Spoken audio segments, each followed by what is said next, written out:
Hello students, I am Pooja and welcome back to your own YouTube channel आशीष तिवारी।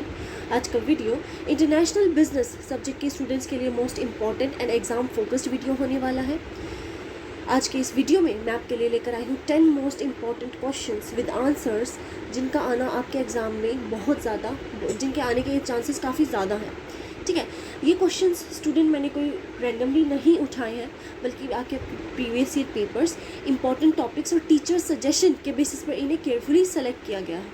अगर आपने इन 10 questions को अच्छे से समझ लिया तो मान लो आपका 80 to 90% पेपर यहीं से कवर हो जाएगा। तो स्टूडेंट्स, ये सिंगल वीडियो ही आपके एग्ज़ाम पर्पज़ से बहुत इंपॉर्टेंट है एंड इस वीडियो से आप अच्छा खासा स्कोर कर सकते हो अपने एग्ज़ाम में। आपको और किसी वीडियो की नीड नहीं होगी। तो स्टूडेंट्स, अगर आप हमारे चैनल पर फर्स्ट टाइम विजिट कर रहे हो तो चैनल को सब्सक्राइब कर लीजिएगा, because many more videos are coming here with related to your exams, related to your sole updates. Okay, और हाँ, इस वीडियो में एक स्पेशल गिव अवे ऑफर भी आप सबके लिए है। ठीक है, वीडियो के बीच में मैं आपसे कुछ क्वेश्चंस पूछूंगी, तो जो भी स्टूडेंट इनका सबसे सही और सबसे पहले और करेक्ट आंसर देगा उन 3 लकी विनर्स को मिलेंगे एब्सोल्युटली फ्री नोट्स। आपको कोई पैसे पे करने की ज़रूरत नहीं है, आपको फ्री में वेल ऑर्गेनाइज नोट्स मिलने वाले हैं।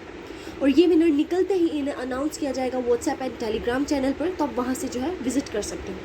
तो वीडियो को पूरा देखना है, स्किप नहीं करना है, क्योंकि गिव अवे का क्वेश्चन किसी भी मोमेंट पे आ सकता है। और सबसे बेस्ट बात, हमारे लेक्चर्स फ्री हैं, आपके लिए एकदम 100% फ्री वीडियो सीरीज़ है। लेकिन अगर आपको इन्हीं लेक्चर्स के वेल ऑर्गेनाइज नोट्स चाहिए तो आप उनके पेड नोट्स भी, आपके लिए पेड नोट्स भी अवेलेबल है, हिंदी और इंग्लिश दोनों मीडियम में। प्राइस भी स्टूडेंट फ्रेंडली है। डिस्क्रिप्शन में आपको वेबसाइट का लिंक दे दिया जाएगा, वहाँ से आप डायरेक्टली नोट्स को बाय कर सकते हो ओनली 50 रुपीज़ में। ठीक है, तो चलो शुरू करते हैं 10 most important questions. And are you ready? Let's begin. First of all, हम समझते हैं इंटरनेशनल बिजनेस होता क्या है। देखो, इंटरनेशनल बिजनेस कुछ ऐसी बिजनेस एक्टिविटीज़ होती हैं जो दो देश के बीच में होती हैं। ठीक है, इंपोर्ट एक्सपोर्ट क्या होता है? हम जैसे भारत से वीट जाता है, राइस जाता है, हम भारत से ये चीज़ें एक्सपोर्ट करते हैं। हम इंपोर्ट क्या कराते हैं भारत में हम बहुत सारी चीज़ें इंपोर्ट कराते हैं। हम पेट्रोलियम इंपोर्ट कराते हैं, हम गोल्ड इंपोर्ट कराते हैं। इवन दो इंडिया के अंदर काफ़ी सफिशिएंट गोल्ड था, एक टाइम पे इंडिया एक सोने की चिड़िया होती थी, बट 1991 के बाद क्योंकि हमें गोल्ड देना पड़ा लोन के बदले में। अदरवाइज़ 1991 के अंदर हमारी कंट्री जो है बिक जाती, क्योंकि सिर्फ 3 दिन का पैसा रह गया, 15 दिन का पैसा रह गया था। ठीक है, तो हमें अपना सारा गोल्ड गिरवी रखना पड़ा दूसरे देशों में।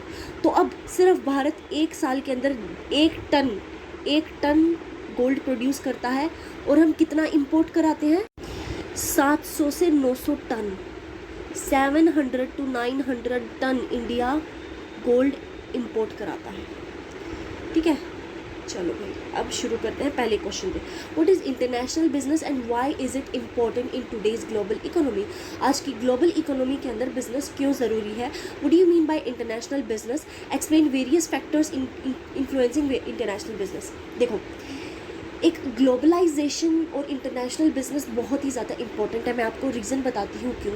देखो, 1990s के दौरान, 1990s तक हमारे भारत के अंदर सिर्फ कोई भी स्वदेशी चीज़ नहीं थी। ठीक है, स्वदेशी आंदोलन चला था ना, जिसके तहत हम जो बाहर की अंग्रेज़ों की चीज़ों को बॉयकॉट कर रहे थे, बाहर की चीज़ों को बॉयकॉट कर रहे थे। तो वहाँ से क्या हुआ, हमने भारत की कोई चीज़ जो है, मतलब कि बाहर की कोई चीज़ें जो एक्सेप्ट ही नहीं की। जब हमारी इंडिपेंडेंस हो गया, इंडिपेंडेंट होने के बाद भी हमारे कुछ 30-35 सालों तक हमारे भारत में किसी भी बाहर की चीज़ को नहीं आने दिया, जिससे क्या हुआ, हमारे भारत की पॉपुलेशन रैपिडली इंक्रीज़ हो गई।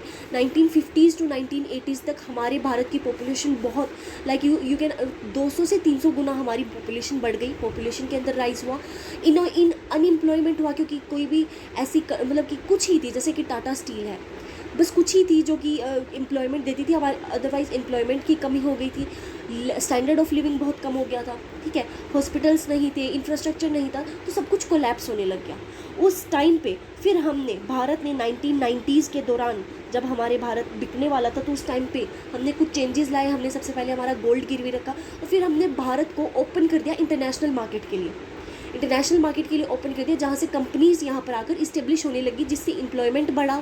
ठीक है, लोगों का स्टैंडर्ड ऑफ लिविंग ढंग का होना शुरू हुआ, और भी काफ़ी सारे चेंजेस आए। तो इंटरनेशनल पॉलिटिक्स, अगर आप एक ग्लोबल इकोनॉमी के बेसिस पर देखो तो बहुत ही ज़्यादा ज़रूरी है एक डेवलपमेंट के लिए, आपके इंफ्रास्ट्रक्चर के लिए, ओवरऑल ह्यूमन काइंड के लिए काफ़ी ज़्यादा अच्छा है। ये मेरा रीज़न था। अब हम आंसर में पढ़ते हैं एक प्रॉपर तरीके से, ठीक है।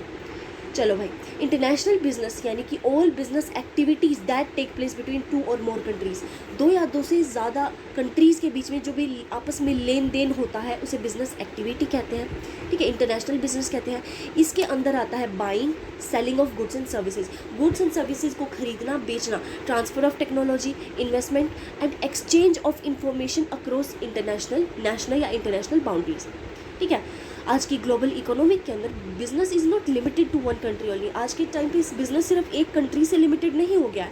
Firms expand internationally firms expand कर रहे हैं internationally to increase sales, earn profit and use resources efficiently and create a global presence. International business has become a very important, international business बहुत ही ज़्यादा ज़रूरी हो गया है क्योंकि countries are connected through trade, transport, communication and technology. जो countries हैं वो ट्रेड, ट्रांसपोर्ट, कम्युनिकेशन और टेक्नोलॉजी से एक दूसरे से लिंक्ड है। एट द सेम टाइम बहुत सारे इंटरनल और एक्सटर्नल फैक्टर्स जो है वो एक इंटरनेशनल बिजनेस को अफेक्ट करते हैं operating of a firm.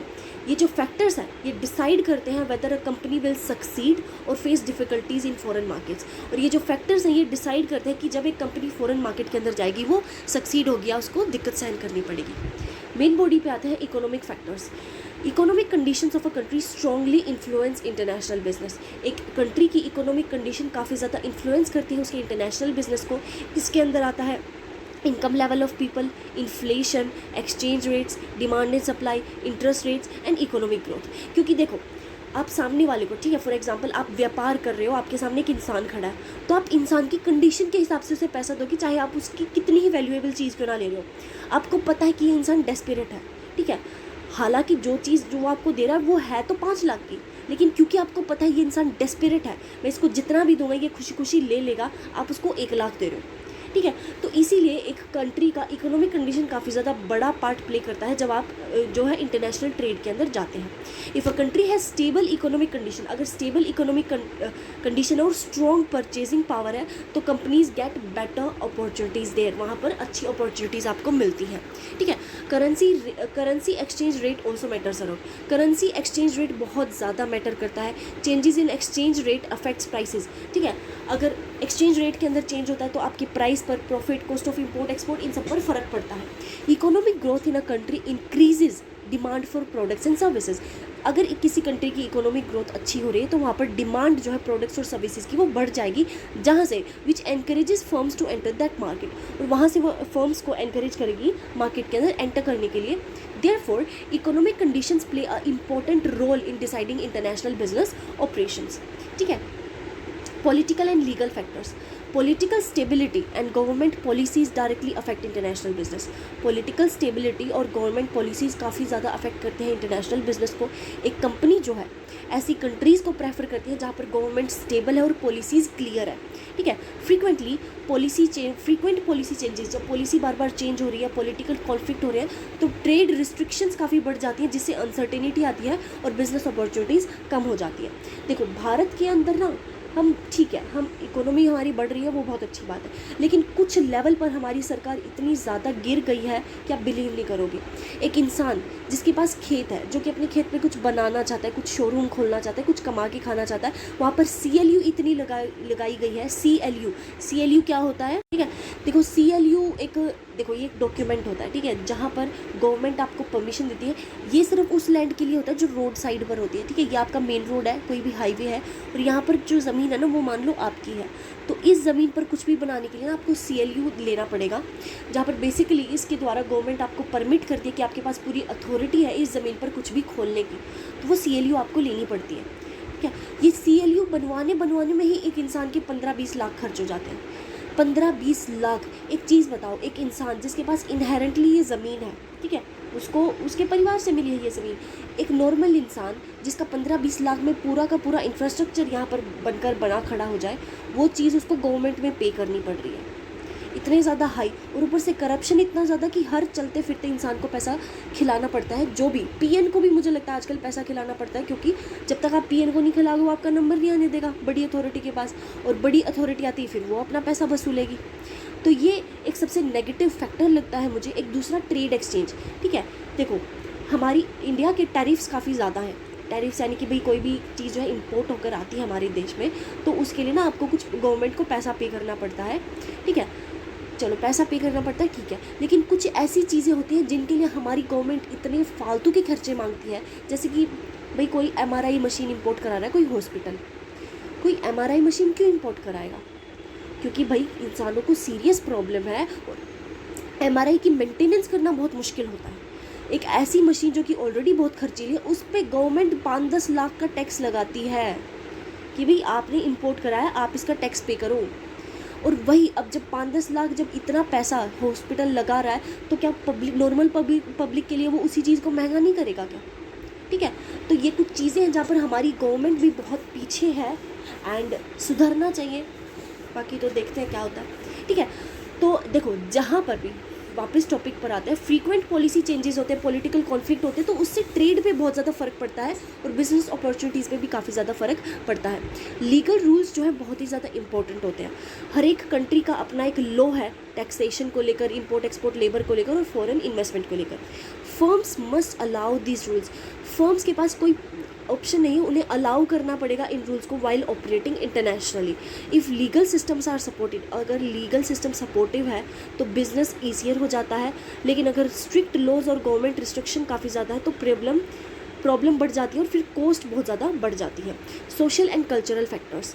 Culture includes, culture के अंदर आता है language, tradition, values, customs and customer behaviour. Culture के अंदर ये सब आता है। ये जो फैक्टर्स हैं ये इन्फ्लुएंस करते हैं कि कैसे लोग चीज़ों को खरीदेंगे और उनका इस्तेमाल करेंगे। एक प्रोडक्ट सक्सेसफुल तभी होता है किसी शहर में when it may not be accepted in another because of cultural differences.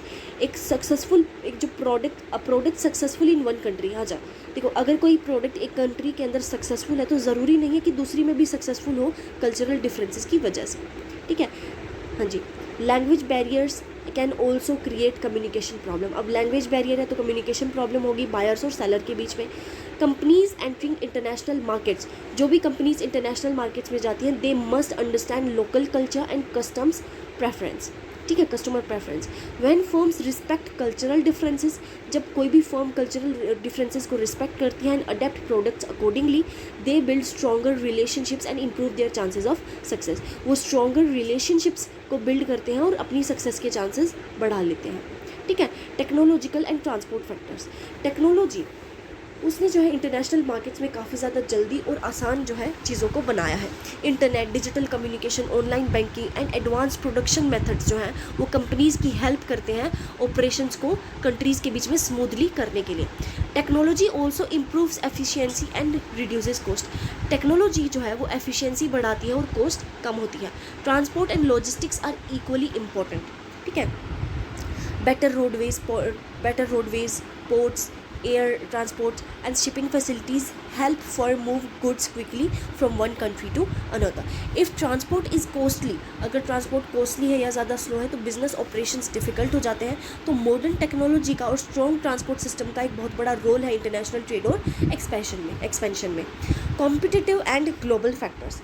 International firms को काफ़ी ज़्यादा competition face करना पड़ता है local as well as foreign places पर, कंपनीज में। किसी भी कंट्री में जब भी कोई प्रोडक्ट एंटर होता है तो उससे पहले a firm studies the market. वो जो फर्म है, वो जो कंपनी है, वो उसको मार्केट को स्टडी करती है, कॉम्पिटिटर को देखती है, कस्टमर डिमांड देखती है and business opportunities. High competition में रिड्यूस प्रॉफिट, हाई कंपटीशन है तो प्रॉफिट कम होगा और अगर कंपटीशन कम है तो ग्रोथ अच्छी होगी। Globalisation has also increase business opportunities by connecting countries.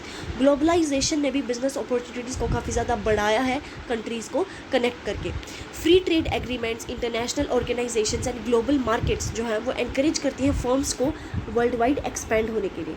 Eight the same time companies need to remain flexible. Companies को फ्लेक्सिबल रहना होगा और इनोवेटिव रहना होगा ग्लोबल कंपटीशन को फेस करने के लिए और चेंजिंग बिजनेस कंडीशंस में अडेप्ट होने के लिए। कंक्लूजन, इंटरनेशनल बिजनेस जो है एक ऐसी बिजनेस एक्टिविटीज़ होती हैं जो नेशनल बॉर्डर्स तक चलती हैं वो फर्म्स को ग्रो होने में मदद करती हैं, प्रॉफिट्स अर्न करती हैं and enter new markets. Modern world के अंदर ये काफ़ी ज़्यादा ज़रूरी हो गया है इकोनॉमिक डेवलपमेंट के लिए। एक फर्म का इंटरनेशनल बिजनेस ऑपरेशन जो है वो इन्फ्लुएंस होता है economic, political, legal, cultural, technological, competitive factors से। A company that understand this factors, जो इन फैक्टर्स को अंडरस्टैंड करती है प्रॉपरली, वो रिस्क को कम कर देती है, ग्लोबल अपॉर्चुनिटीज़ बढ़ा देती है and achieve long term success in the international market. ठीक है। Second question is explain various factors that influence of firms international business operations. कौन से वो फैक्टर्स हैं जिनकी मदद से एक फर्म को कंपटीशन आता है इंटरनेशनल बिजनेस ऑपरेशंस में जाने के लिए, वहाँ पर काम करने के लिए। How does the home country environment influence foreign business operations at a firm. कैसे जो एक होम कंट्री है, जो जहाँ पर वो कंपनी रहती है, उसका जो एनवायरनमेंट है कैसे वो फॉरेन बिजनेस को अफेक्ट करता है, वो हम देखेंगे। International business means buying and selling, खरीदना या बेचना गुड्स को और सर्विसेज को नेशनल बॉर्डर्स में। आज बहुत सारी फर्म्स जो हैं वो फॉरेन कंट्रीज़ के अंदर जो है ऑपरेट कर रही हैं, सेल्स बढ़ाने के लिए, प्रॉफिट अर्न करने के लिए और रिसोर्सेज का प्रयोग करने के लिए, अपनी मार्केट को एक्सपेंड करने के लिए। लेकिन but international businesses is not simple. International business करना सिंपल नहीं है, because a company has to deal with different countries, laws, customers and business environment. क्योंकि आपको अपनी कंफर्टेबल जोन से एक अलग ही एनवायरनमेंट में जाकर बिजनेस करना होता है, तो वो भी आसान नहीं है। The international operation of a firm are influenced by many factors. International operation जो है किसी भी फर्म के, वो काफ़ी ज़्यादा फैक्टर से इन्फ्लुएंस होते हैं। Along with foreign market conditions, the home country environment also plays the important role. Government policies, economic conditions, technology, culture, political stability, ये सारी चीज़ें जो है काफ़ी ज़्यादा अफेक्ट करती हैं सक्सेस और फेलियर के किसी भी इंटरनेशनल बिजनेस में। Therefore before entering foreign markets, firms must study all this factors carefully. Main body से स्टार्ट करेंगे। First is political and government factors. Political conditions जो है बहुत ही ज़्यादा स्ट्रॉन्गली इन्फ्लुएंस करती है इंटरनेशनल बिजनेस ऑपरेशंस को, क्योंकि हर कंट्री का अपना एक गवर्नमेंट पॉलिसी होता है। ठीक है, देखो आप ये सोचोगे कि गवर्नमेंट का क्या रोल है। देखो जो भी चीज़ें आप बाहर एक्सपोर्ट करते हो उसमें जो गवर्नमेंट उसका बहुत बड़ा रोल होता है। फॉरेन पॉलिसी इंक्लूडेड होती है, ठीक है, और भी बहुत सारी चीज़ें इंक्लूडेड होती हैं, तब भी आप बाहर बिजनेस कर पा रही हो। अगर एक चीज़ बताओ, इंडिया पाकिस्तान की नहीं बनती, पाकिस्तान भेज सकती हो क्या प्रोडक्ट? ठीक है, बहुत मुश्किल होगा। इलीगली भेज सकते हो किसी दूसरे रूट से, बट डायरेक्टली भेजना काफ़ी ज़्यादा मुश्किल होता है। और एक ऐसी कंट्री को चीज़ भेजना जिससे हमारे देश का कोई फॉरेन पॉलिसी मिलता नहीं है, जिससे हमारा कोई रिलेशन नहीं है, आप चीज़ें एक्सपोर्ट कर भी नहीं पाओगे। ठीक है, तो ये कुछ गवर्नमेंट पॉलिसीज़ और रूल्स एंड रेगुलेशंस होते हैं ट्रेड और इन्वेस्टमेंट के लिए। एक स्टेबल पॉलिटिकल एनवायरनमेंट अगर होता है तो वहाँ से फर्म्स के अंदर कॉन्फिडेंस आता है और इंटरनेशनल एक्सपेंशन बढ़ जाता है, जब आपका जो कंट्री है उसका सभी कंट्रीज़ के साथ एक अच्छा रिलेशन हो। ठीक है, या फिर आप पावरफुल कंट्री में रह रहे हो, जैसे अमेरिका है। अमेरिका में बैठे लोग, जैसे ये मार्क जकरबर्ग है, ठीक है, ये सब जो एप्पल है, गूगल है, ये सब वही तो है, और वहाँ पे बैठ के पूरी दुनिया में कर रहे हैं। क्यों? क्योंकि अमेरिका की सभी देशों से बनती है, और जिन लोगों से नहीं बनती उनको ज़बरदस्ती अमेरिका से बनानी पड़ती है, क्योंकि वरना अमेरिका बाहर फेंक देगा, और बाहर फेंक देगा तो मतलब काफ़ी कंट्रोल कर लेगा उन पर। ठीक है, तो इसीलिए बहुत सारे लोग प्रेफर करते हैं अमेरिका जाकर बिज़नेस करना, क्योंकि वहाँ से बिज़नेस को एक्सपैंड करना बहुत ही ज़्यादा आसान हो जाता है। दूसरी तरफ अगर पॉलिटिकल इंस्टेबिलिटी है, अगर हमारी गवर्नमेंट अच्छे से स्टेबल नहीं है, तो वार या फिर स्ट्रिक्ट रेगुलेशंस जो है, वॉर चल सकता है, या फिर स्ट्रिक्ट रेगुलेशंस आ सकती हैं अनसर्टेनिटीज से, वहाँ से अनसर्टेनिटी होगी, रिस्क बढ़ जाएगा। The home country government also affects foreign business. Home country government foreign business पर भी असर डालती है। Activities through export import policies, taxes, subsidies and trade agreements. अगर गवर्नमेंट एक्सपोर्ट को सपोर्ट कर रही है, इंटरनेशनल इन्वेस्टमेंट को सपोर्ट कर रही है, तो फर्म जो है आसानी से एक्सपैंड कर पाएंगी। लेकिन अगर रिस्ट्रिक्शंस हैं, हाई टैक्सेस लगा रखे हैं, या फिर लाइसेंस रिक्वायरमेंट मांग रखी है, तो वहाँ से बिजनेस अपॉर्चुनिटीज़ कम हो जाती है किसी भी फॉरेन कंट्री के लिए। लाइक हमें अगर बाहर भेजना है सामान, तो हमें नुकसान होगा, क्योंकि भाई बहुत ज़्यादा टैक्स पे करना पड़ेगा। ठीक है, मान लो आपकी चीज़ 500 में आप बेच रहे हो, सरकार ले रही है 400 का टैक्स, तो कोई बाहर भेजने का फ़ायदा ही नहीं है ना, आपकी बचत ही नहीं हो रही, क्योंकि 100 रुपये यार आप चीज़ें ट्रैवल वगैरह पे भी करवाते हो। ठीक है, एक्सपोर्ट करने में जो खर्चा होता है उसी में निकल जाता है। इकोनॉमिक फैक्टर्स, इकोनॉमिक कंडीशंस बहुत ज़्यादा अफेक्ट करती हैं होम कंट्री की और फॉरेन कंट्री की। इंटरनेशनल बिजनेस से। ठीक है, फैक्टर्स जैसे कि inflation, exchange rates, income level, employment, economic growth, influence and demands and probability. ठीक है, अगर एक स्ट्रॉन्ग इकोनॉमी होती है तो वो फर्म्स को काफ़ी ज़्यादा फाइनेंशियल स्ट्रेंथ देती है दूसरी जगहों पर, अब्रोड पर जो है इन्वेस्ट करने के लिए और कम्पीट करने के लिए। Home country economic policies also matter if interest rates are low. अगर इंटरेस्ट रेट कम है तो क्रेडिट जो है आसानी से अवेलेबल हो जाता है, फर्म्स आसानी से फंड्स रेज कर सकती हैं फॉरेन ऑपरेशंस के लिए, और एक्सचेंज रेट्स जो है वो बढ़ जाते हैं या फिर प्रॉफिट जो है कम हो जाता है। फॉर एग्जाम्पल देखो, आपकी होम कंट्री है, ठीक है, इसकी जो वैल्यू है, करेंसी है, वो काफ़ी स्ट्रॉन्ग हो गई है। मान लो कि अभी ना $1 $1 के बराबर हो गया है, $1 $1 के बराबर हो गया है। तो एक्सपोर्ट एक्सपेंसिव हो सकता है फॉरेन मार्केट में लेके जाना, लेकिन वहाँ से जो इकोनॉमिक चेंजेस हैं फर्म वो आसानी से मैनेज कर पाएगी। क्या मैनेज कर पाएगी? $1 अगर $1 के बराबर हो गया ना, तो सबसे पहले तो हमारा देश ही बहुत अच्छे से डेवलप हो जाएगा, हमारी एक्सपोर्ट बहुत ज़्यादा अच्छी हो जाएगी और हमारी इकोनॉमिक कंडीशंस इतनी अच्छी हो जाएंगी कि गवर्नमेंट जो है ज़्यादा टैक्सेस नहीं लेगी। ज़्यादा टैक्सेस नहीं लेगी तो इम्प्रूवमेंट होगा, हमारी लोगों की जो लिविंग कंडीशंस हैं वो अच्छी होंगी। ठीक है, वहाँ से बिज़नेस के अंदर बहुत ज़्यादा प्रॉफिट आएगा। और अगर ठीक है, और अगर वो यहाँ पर एक्सपेंड कर गया तो ऑल ओवर द वर्ल्ड वो चीज़ें जो है एक्सपेंड आसानी से कर सकता है। ठीक है, जो इंटरनेशनल मार्केट में एक बार आपका प्रोडक्ट हिट कर गया तो वो बहुत ही ज़्यादा आपको फ़ायदा देता है। Social and cultural factors, culture जो एक बहुत बड़ा रोल प्ले करता है इंटरनेशनल बिजनेस के अंदर, क्योंकि हर एक देश के लोगों की अलग वैल्यूज़, बिलीव्स, लैंग्वेज, कस्टम और बाइंग हैबिट्स होती है। ठीक है, अभी मैं आपको एग्जांपल देती हूँ। अपने इंडिया के अंदर सभी लोगों के लगभग मतलब मोर देन 80% लोगों के बाल बहुत अच्छे होते हैं। हमारी नेचुरली हमारी हेरिटेज के अंदर बाल बहुत अच्छे रहे हैं, तो हमें जो है ये एक्सटेंशन, विग्स लगाने की ज़रूरत नहीं पड़ी, आईब्रो टैटू नहीं करवाना पड़ता। लेकिन हमारे इंडिया की ही एक हीना कंपनी है जो अमेरिका, रशिया ऐसी जगहों पर हीना टैटू के नाम से प्रोडक्ट बेचती है, एंड वो नंबर 1 प्रोडक्ट है जो इंडिया की तरफ से बिकता है, 1 नंबर पे, क्योंकि इतनी ज़्यादा बिक्री होती है उस प्रोडक्ट की, आप बिलीव नहीं करेंगे। तो हर जगह की बाइंग हैबिट्स के हिसाब से हमें प्रोडक्ट्स के अंदर थोड़े थोड़े चेंजेस करने पड़ते हैं। एक प्रोडक्ट जो है अगर वो एक कंट्री के अंदर एक्सेप्ट हो गया, मान लो भी एक कंट्री के अंदर बहुत अच्छा चल गया, ज़रूरी नहीं है कि दूसरे में भी अच्छा चलेगा। इसीलिए फर्म्स को, जो कंपनी है उसको कस्टमर प्रेफरेंस का पता होना चाहिए और कल्चरल डिफरेंसेस का पता होना चाहिए फॉरेन मार्केट्स में जाने से पहले। होम कंट्री कल्चर भी काफ़ी ज़्यादा इन्फ्लुएंस करता है फर्म के बिजनेस स्टाइल और डिसीजन मेकिंग को। ठीक है, management practices, communication methods, work culture developed in the home country are often carried into the foreign markets. जो भी हम यहाँ से सीखते हैं, जिस तरीके से काम करते हैं, वही कहीं ना कहीं किसी न किसी रूप में फॉरेन मार्केट में जाके दिखता है।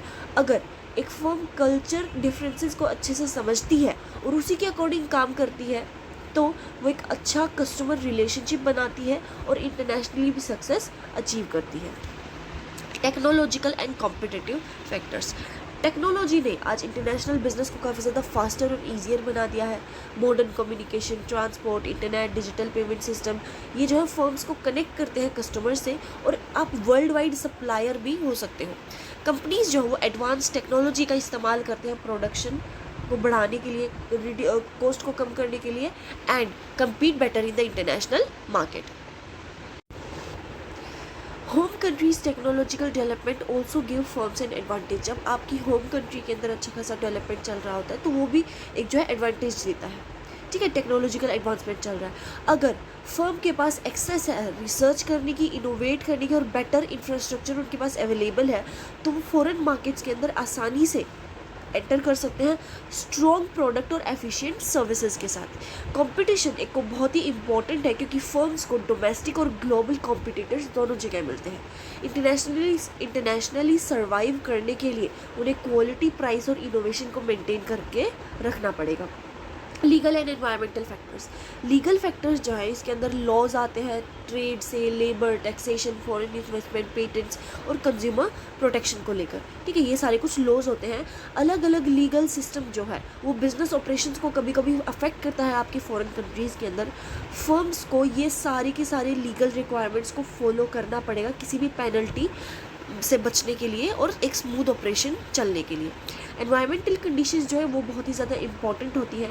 गवर्नमेंट्स और कस्टमर्स जो है वो फर्म से एक्सपेक्ट करते हैं कि वो इको फ्रेंडली प्रैक्टिसेस को फॉलो करेंगे, नेचर को प्रोटेक्ट करेंगे and home country environment laws में इन्फ्लुएंस इंटरनेशनल ऑपरेशंस। ठीक है, एक फर्म को लीगल रूल्स और एनवायरमेंटल रिस्पॉन्सिबिलिटीज़ जो है वो फॉलो करनी पड़ेंगी ताकि ट्रस्ट वो गेन कर सके और एक पॉजिटिव ग्लोबल इमेज बना सके। ठीक है, हाँ जी, कंक्लूजन पर चलते हैं। इंटरनेशनल बिजनेस ऑपरेशंस जो है वो काफ़ी ज़्यादा इंटरनल और एक्सटर्नल फैक्टर से इन्फ्लुएंस होकर किए जाते हैं। Political, economic, social, technological, legal factors जो ये सब मिलकर एक साथ काम करते हैं फॉरेन मार्केट्स में किसी भी प्रोडक्ट को भेजने के लिए। एट द सेम टाइम जो होम कंट्री एनवायरनमेंट है वो एक बहुत ही मेजर रोल प्ले करता है एक फर्म की इंटरनेशनल डिसीजन और स्ट्रेटजीज़ को शेप करने के लिए। देयरफॉर एक कंपनी को जो है फॉरेन और होम कंट्री की जो दोनों की कंडीशंस को प्रॉपरली एनालाइज करना होता है इंटरनेशनल मार्केट्स में जाने से पहले। अच्छी प्लानिंग, केयरफुली अगर आप प्लान करते हो और इन फैक्टर्स को अच्छे से समझते हो तो आप रिस्क कम कर लेंगे, इम्प्रूवमेंट अच्छी कर लेंगे और एक लॉन्ग टर्म सक्सेस आप अचीव करेंगे इंटरनेशनल बिजनेस में। ठीक है, नेक्स्ट क्वेश्चन पर चलते हैं। What do you mean by globalisation? Describe various factors of globalization. Do you think the effect of globalization have been favorable on the world economy? देखो, globalisation को हम आसान भाषा में समझते हैं थोड़ा। ग्लोबलाइजेशन एक प्रोसेस होता है, ठीक है, जिसके अंदर कंट्रीज़, बिजनेसेस, लोग, पूरी दुनिया के किसी भी कंट्री के लोग, पूरी दुनिया के लोग जो है एक दूसरे से कनेक्ट हो जाते हैं, एक दूसरे पर डिपेंड हो जाते हैं। किसकी मदद से? ट्रेड, टेक्नोलॉजी, कम्युनिकेशन, कल्चर और ट्रैवल की मदद से। ठीक है, एग्जाम्पल मैं आपको देती हूँ। जैसे हम ऑयल ईरान से मंगाते हैं, जो हमारे पास जितना भी पेट्रोलियम आता है, गैसोलीन आता है, ये सब हमारे पास ईरान से आता है। ठीक है, अब हम ईरान पर डिपेंडेंट हो गए हैं ऑयल के लिए। क्यों? क्योंकि हमारे यहाँ होता नहीं है। ठीक है, दूसरी चीज़ है गोल्ड। हमारे यहाँ पर एक साल में 1 टन गोल्ड ही आता है। बाकी जो 600 से 900 टन गोल्ड जो हम हर साल इंपोर्ट कराते हैं वो दूसरे शहरों से, दूसरी कंट्रीज से आता है। ठीक है, तो वो चीज़ भी हम इंपोर्ट कराते हैं। तो ये क्या हो गया? ये भी एक तरीके से ग्लोबलाइजेशन हो गया कि आप अपनी ज़रूरतों के लिए दूसरों से रिलेशन बनाते हैं और जब आप एक दूसरे पर उसी ज़रूरत की वजह से डिपेंडेंट हो जाते हैं तो वही ग्लोबलाइजेशन होता है। ठीक है, अब इसके अंदर सिर्फ वो ही नहीं है कि भाई आप ट्रेड ही नहीं करते, आप कम्युनिकेशन भी करते हो, कल्चर भी। आपके यहाँ से लोग बाहर जाके भी तो रह रहे हैं, कोई अमेरिका है, कोई जर्मनी है, कोई ब्रिटेन है, ठीक है, कोई लंदन है। तो ये सभी जो है यही तो ग्लोबलाइजेशन होता है, अपनी जगह से दूसरी जगह पर जाकर काम करना, बिजनेस करना। ठीक है, वही ग्लोबलाइजेशन होता है। आसान भाषा में कहूँ तो globalisation is the increasing and interaction among countries through trade, technology, communication and we can say cultural exchange. ठीक है, the world has become a global village. What do you understand by this statement and explain the driving force behind it? चलिए जी बताते हैं। Globalisation एक process है through which जो countries हैं पूरी दुनिया की वो एक दूसरे से कनेक्टेड होती हैं, एक दूसरे पर डिपेंडेंट होती हैं। ठीक है, ट्रेड, इन्वेस्टमेंट, टेक्नोलॉजी, कम्युनिकेशन और कल्चर को लेकर। ये goods, services, capital, information, ideas को एक कंट्री से दूसरी कंट्री जो है आसानी से पहुंचाता है। ये जो स्टेटमेंट है the world has become a global village, इसका मतलब ये है कि क्योंकि फास्ट कम्युनिकेशन हो गया है, ट्रांसपोर्ट और बिजनेस रिलेशन इतने ज़्यादा कन्वीनियंट हो गए हैं, कंट्री जो और पूरी दुनिया के जो लोग हैं वो आज क्लोजली कनेक्टेड हैं जैसे कि एक गांव के लोग हैं। ठीक है, आज आसानी से मैं चाहूँ तो लंदन में किसी को भी वीडियो कॉल कर सकती हूँ, इंस्टाग्राम, व्हाट्सएप किसी से भी कर लो।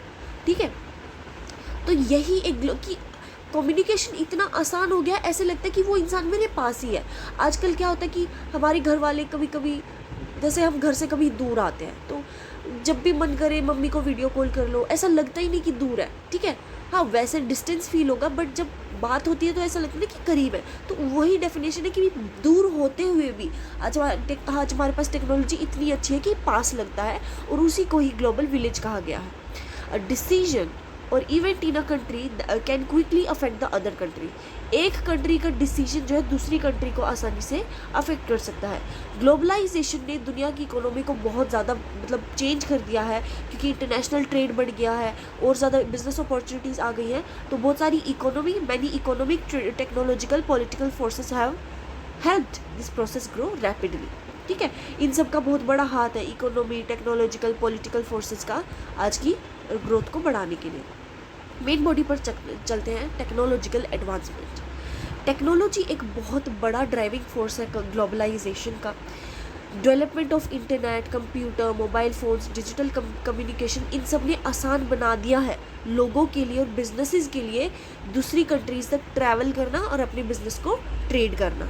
इन्फॉर्मेशन जो है आज इंस्टेंटली शेयर हो जाती है। मैं मैसेज कर दूँगी, आपके पास मैसेज पहुंच जाएगा। अभी इसी सेकंड मैंने मैसेज भेजा, मैं इस दुनिया में किसी भी इंसान को, वो चाहे दुनिया के मेरे से बिल्कुल 360 डिग्री अपोजिट क्यों ना रह रहा हो, ठीक है। इम्प्रूवमेंट हुई है शिप्स में, रेलवेज़ में, एयर ट्रैवल में, और यहाँ से जो मूवमेंट है गुड्स का और लोगों का वो बहुत ही ज़्यादा फास्टर और चीपर हो गया है, ठीक है। अब देखो ट्रेन से अगर यहाँ से अगर आप अमेरिका जाओगे, मान लो कि आप शिकागो जा रहे हो, भाई कितने, मुझे लगता है 1 महीना तो वहाँ तक पहुँचते लग जाएगा और खर्चा लगेगा वो अलग। लेकिन आज 70-80 हज़ार में फ़्लाइट बुक करो और निकल जाओ। वो भी आप इंस्टेंट लेते हो तब महंगी पड़ती है, लेकिन जब आप काफ़ी टाइम पहले तक बुक करके रखते हो तो आपको काफ़ी ज़्यादा जो है चीप पड़ जाती है, ठीक है। और बिज़नेस क्लास लेनी है तो उसके अलग से चार्जेस हैं।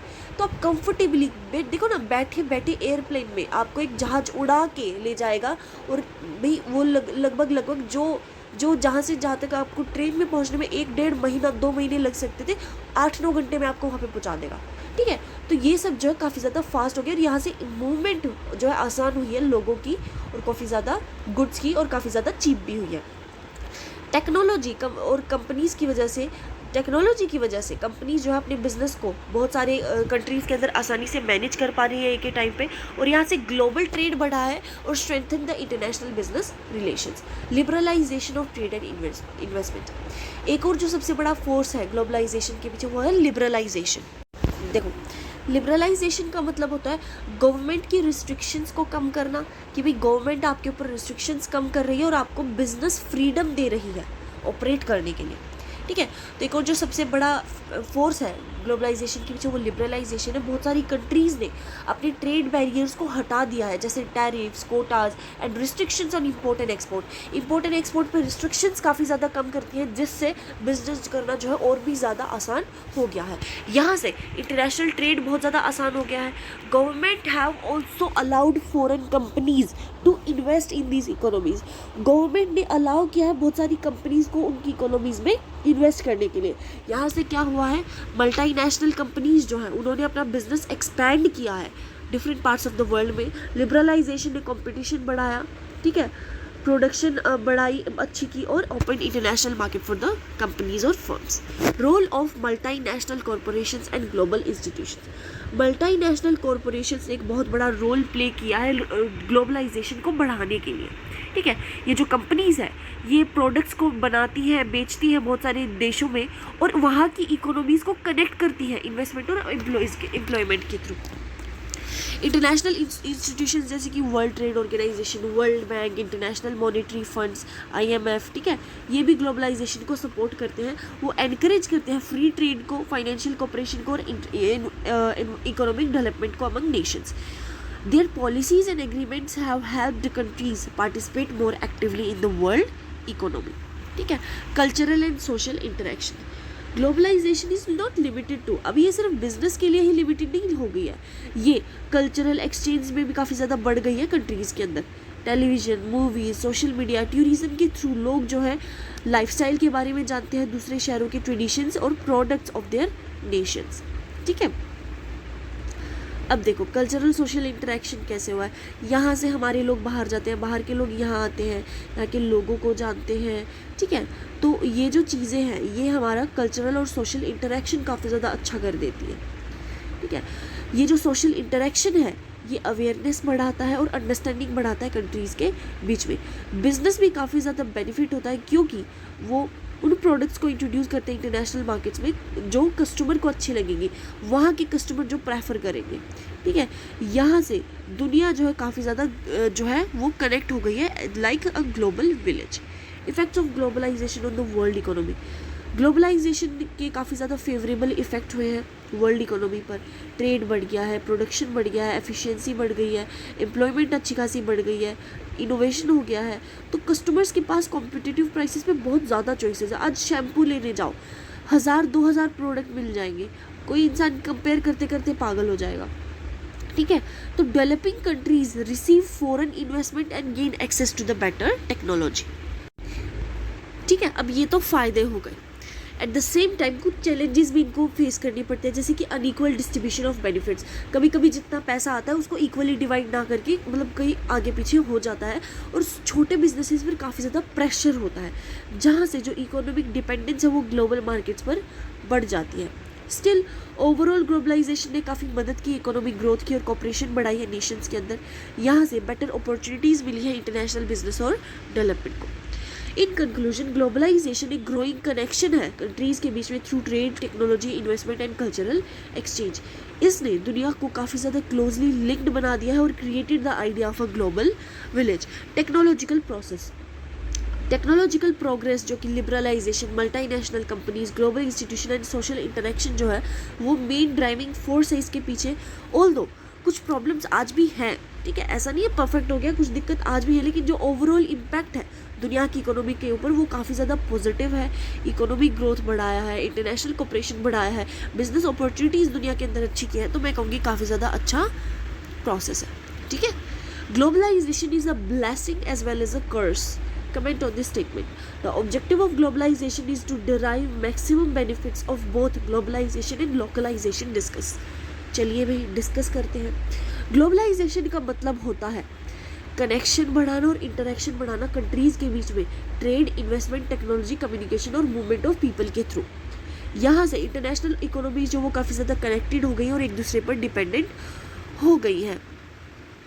ठीक है, ग्लोबलाइजेशन की वजह से गुड्स, सर्विसेज, कैपिटल, इंफॉर्मेशन और आइडियाज़ जो है आसानी से एक कंट्री से दूसरी कंट्री ट्रैवल कर पा रहे हैं, और इसीलिए लोग कहते हैं एक जो दुनिया है ये एक ग्लोबल विलेज बन गई है। Just like people in a village, जैसे कि जो गांव के लोग हैं वो एक दूसरे से कनेक्टेड रहते हैं, एक दूसरे पर डिपेंडेंट रहते हैं। कंट्रीज़ भी आजकल इतनी ज़्यादा क्लोजली लिंक्ड हो गई हैं। ठीक है, एक कंट्री के अंदर अगर कुछ चेंज आता है तो वो काफ़ी ज़्यादा कंट्रीज़ के अंदर इफेक्ट करता है। ग्लोबलाइजेशन से एक बहुत ही ज़्यादा इंपॉर्टेंट फीचर बन गया है मॉडर्न वर्ल्ड इकोनॉमी का, और यहाँ से बिजनेस जो है काफ़ी ज़्यादा चेंज हो गया है, trade and social relations at the international level. ठीक है, मेन बॉडी पे आएंगे। First is technological advancement. Technology एक सबसे बड़ा ड्राइविंग फोर्स है ग्लोबलाइजेशन के पीछे। Development of internet, computer, smartphone, digital platform ने कम्युनिकेशन को फास्टर और ईजियर बना दिया है।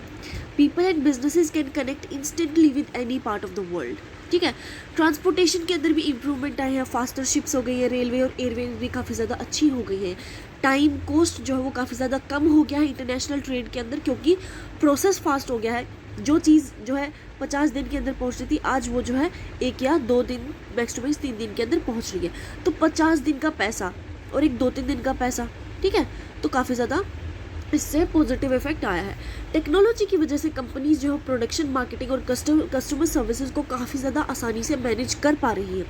ग्लोबल बिजनेस एक्टिविटीज़ बढ़ी है, और यहाँ से हमारा जो आइडिया है ग्लोबल विलेज का वो भी काफ़ी ज़्यादा अच्छे से बढ़ा है। लिबरलाइजेशन एंड ट्रेड पॉलिसीज़, बहुत सारी जो कंट्रीज़ हैं उन्होंने ट्रेड बैरियर्स बिल्कुल ही हटा दिए हैं या फिर कम कर दिए हैं, जैसे टैरिफ्स, कोटाज, रिस्ट्रिक्शंस। गवर्नमेंट ने अपनी इकोनॉमीज़ जो है उन्होंने अपनी खुद की इकोनॉमी ओपन की है फॉरेन कंपनीज़ के अंदर and encourage international trade. Institutions जैसे कि WTO, इन्होंने सपोर्ट किया है ट्रेड को नेशंस के बीच में फ्री में। लिबरलाइजेशन की वजह से कंपनीज जो है वो एक्सपोर्ट और इंपोर्ट आसानी से कर पा रही हैं। फॉरेन इन्वेस्टमेंट भी काफ़ी ज़्यादा बढ़ गया है, और यहाँ से एक वाइडर बिजनेस अपॉर्चुनिटी आई है जो लोगों की मदद कर रही है और भी ज़्यादा इकोनॉमिकली कनेक्ट करने के लिए। ठीक है, growth of multinational companies. Next is growth of multinational companies. Multinational companies जो है वो भी एक बहुत ही ज़्यादा इंपॉर्टेंट फोर्स है ग्लोबलाइजेशन के पीछे। ये जो कंपनीज़ है ये बहुत सारी कंट्रीज़ के अंदर ऑपरेट करती हैं एंड कलेक्ट करती हैं मार्केट्स को अक्रॉस द वर्ल्ड। कंपनीज जैसे कि एप्पल, टोयोटा, सैमसंग, ये काफ़ी ज़्यादा गुड्स जो है प्रोड्यूस करते हैं एक शहर, एक दुनिया, एक कंट्री के अंदर, और बहुत सारियों में बेचते हैं। वो जॉब्स क्रिएट करते हैं, faster technology, increase competition. Their activities have increased economic integration, expanded global business networks. Favourable effects of globalisation on world economy. World economy के कौन से अच्छे इफेक्ट्स आए हैं हमारी वर्ल्ड इकोनॉमी पर? किसके? ग्लोबलाइजेशन के कितने अच्छे इफेक्ट्स आए हैं वर्ल्ड इकोनॉमी पर। ग्लोबलाइजेशन से ना काफ़ी ज़्यादा बेनिफिट आया है। कहाँ पे थे हम? अच्छा, यही से एक बार दोबारा शुरुआत करते हैं। Favourable effects of globalisation of world economy. Globalisation ने ग्लोबलाइजेशन से ना काफ़ी ज़्यादा बेनिफिट आया है, पॉजिटिव बेनिफिट आया है हमारी वर्ल्ड इकोनॉमी पर। ट्रेड बढ़ा है, इन्वेस्टमेंट बढ़ा है कंट्रीज़ के बीच में, बिजनेस जो है वो एक्सेस उनको मिल गया है लार्जर मार्केट्स को, and consumer get more choices of products. ठीक है, it has also encourage innovation and improved quality because of competition. Many developed countries, जो डेवलपिंग कंट्रीज़ हैं, वो एम्प्लॉयमेंट अपॉर्चुनिटीज़ पाती हैं और एक फास्टर इकोनॉमिक ग्रोथ जो है उनको मिलता है। नॉलेज और टेक्नोलॉजी जो है काफ़ी जल्दी ट्रांसफ़र हो रहा है और यहाँ से इंडस्ट्रियल डेवलपमेंट काफ़ी ज़्यादा अच्छा हो गया है। एज ए रिज़ल्ट जो वर्ल्ड इकोनॉमी है वो एक बहुत ही ज़्यादा डायनामिक और प्रोडक्टिव हो गया है। चैलेंजेस और नेगेटिव इफेक्ट्स क्या है? बेनिफिट्स के साथ साथ ग्लोबलाइजेशन जो है काफ़ी ज़्यादा चैलेंजेस भी उसकी वजह से आते हैं। छोटे छोटे लोकल बिजनेसेस जो है कभी कभी स्ट्रॉन्ग कंपटीशन उनको फेस करना पड़ता है फॉरेन फर्म से, उनको लॉसेस भी काफ़ी ज़्यादा हो जाते हैं। इकोनॉमिक क्राइसिस अगर एक कंट्री के अंदर हो रहा है तो दूसरी के अंदर बहुत जल्दी आ जाता है। यहाँ से इनकम इनइक्वालिटी में अराइज, इनकम इनइक्वालिटी होगी तो बेनिफिट्स जो है वो सबके अंदर इक्वली शेयर नहीं होंगे। कुछ प्लेसेस के अंदर लोकल कल्चर और ट्रेडिशंस जो वो भी ज़्यादा अफेक्ट होते हैं। देयरफॉर ग्लोबलाइजेशन बेनिफिशियल है, लेकिन कंट्रीज़ को प्रॉपर पॉलिसीज़ चाहिए ताकि उसका जो नेगेटिव इफेक्ट है वो कम हो और एक बैलेंस डेवलपमेंट सभी कंट्रीज़ के अंदर हो सके। ग्लोबलाइजेशन ने काफ़ी ज़्यादा कंट्रीज़ को कनेक्ट किया है एक दूसरे को बहुत ही ज़्यादा closely and truly made the world a global village. Technology, liberalisation और मल्टी नेशनल कंपनीज जो है एक मेजर फोर्स है इसके पीछे। It has brought growth, trade and new opportunities to the world economy. At the same time, it has also increased some problems. कुछ दिक्कतें भी आई हैं। Therefore, globalization should be managed carefully so that countries can enjoy maximum benefits को enjoy कर सके while reducing negative effects. Overall, globalization ने काफ़ी ज़्यादा important role play किया है world economy को shape करने में। ठीक है? Moving on, next question is, what are the key benefits and challenges associated with globalization for multinational corporations? MNCs का क्या क्या लेना देना है की बेनिफिट से ग्लोबलाइजेशन का? ठीक है, क्या क्या दिक्कतें फेस करनी पड़ती हैं कंपनीज को while expanding it's business in overseas market. International market में जाते वक्त छोटे बिजनेसेस को क्या क्या प्रॉब्लम्स फेस करनी पड़ती हैं, तो हम ये सब जानेंगे।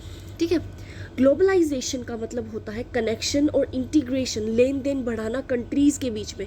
किसकी मदद से? ट्रेड, इन्वेस्टमेंट, टेक्नोलॉजी और कम्युनिकेशन की मदद से। इसने दुनिया को और भी ज़्यादा कनेक्टेड बना दिया है और बहुत सारी बिजनेस अपॉर्चुनिटीज़ लोगों के लिए क्रिएट की हैं। ग्लोबलाइजेशन की वजह से जो MNCs हैं, मल्टी नेशनल कॉरपोरेशंस हैं, वो उन्होंने अपना बिजनेस को एक्सपेंड किया है होम कंट्री से फॉरेन मार्केट में। ग्लोबलाइजेशन जो है MNCs को काफ़ी ज़्यादा बेनिफिट्स प्रोवाइड करती है, बड़ी मार्केट, ज़्यादा profit and access to resources. At the same time companies को भी काफ़ी ज़्यादा डिफ़िकल्टीज़ फेस करनी पड़ती है ओवरसीज़ मार्केट में रहते हुए। ऐसा नहीं है कि उनको कोई दिक्कत नहीं फेस करनी पड़ती, भाई बहुत सारी दिक्कतें होती हैं।